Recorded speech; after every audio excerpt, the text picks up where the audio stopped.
Welcome back to video 2 of learning about Cartesian planes.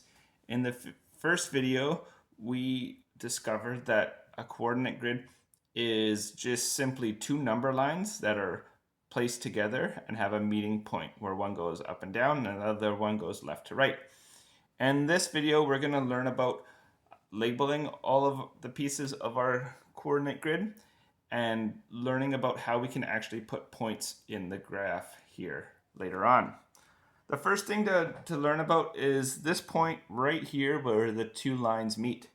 If you noticed, in the up and down, we're counting up from 1 all the way up, and in the left and right, we're counting again from 1 all the way to the right.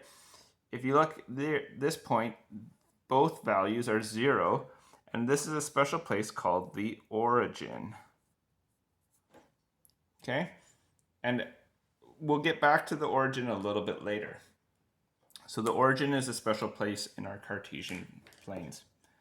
The other thing we need to know is that each of these lines has a special name. The line going from the origin to the right is called the x-axis.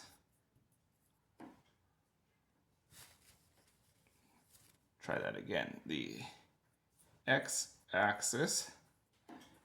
And the line going from the origin up is called the y-axis. This is important because from here we can learn that pieces have a y value and an x value. Okay. As we start using these, we need to be able to have a consistent way that we identify spots on this grid. And the way that we use it is a term called an ordered pair. So an ordered pair is giving us an x value and a y value for any point on this grid.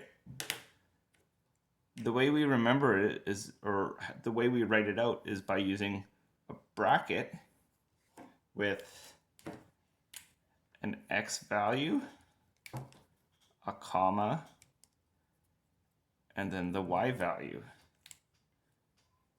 Okay? So we can find our ordered pairs by looking at the x value and then the y value. For this first example, what I'm going to do is I'm going to put a spot right about here.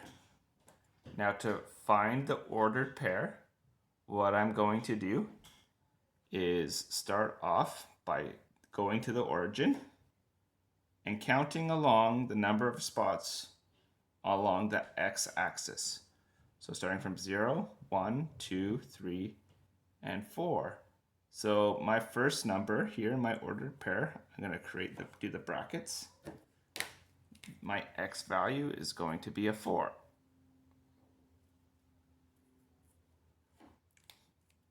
Okay, so from this point, because I haven't moved any on the y-axis, I just counted straight across.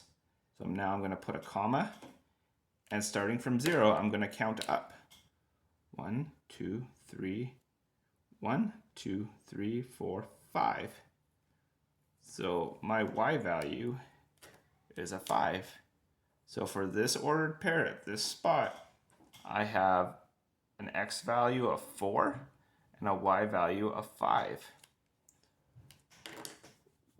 One handy trick that I use is by taking a straight edge. It can be a ruler, a book, another piece of paper, or this pack of cards. And if you just kind of line it up, it helps you to see where exactly that point is. So I know that it's at 4 and 5. On our next video, we're going to explore different ways of labeling our coordinate grid and what we can use those for. Okay, have a good day. Bye.